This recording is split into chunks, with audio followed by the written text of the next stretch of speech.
Hi, ఈరోజు సొరకాయ పెరుగు పచ్చడి ఎలా చేయాలో చూసేద్దాం. 5 నుండి 6 పచ్చిమిర్చి తీసుకొని ఒక మిక్సీ జార్లో వేసుకొని అల్లం చిన్న ముక్క తీసుకొని మెత్తగా పేస్ట్ చేసుకొని పక్కన పెడదాం. తర్వాత సొరకాయలు సన్నగా కట్ చేసుకొని ఒక ప్యాన్లో వేసి నీరు వేసి ఉడికించుకొని ఇలా క్లాత్లో పెట్టి వడకట్టుకుందాం.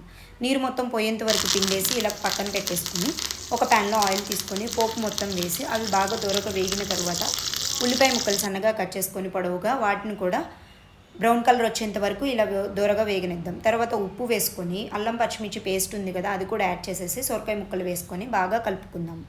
ఇలా బాగా కలిపేసుకొని ఒక 2 నుండి 3 నిమిషాలు కొంచెం మెత్తగా అయిన తర్వాత పక్కన పెట్టేసుకొని ఒక 2 నుండి 3 స్పూన్లు పెరుగుని తీసుకొని పసుపు వేసుకొని బాగా కలిపేద్దాం.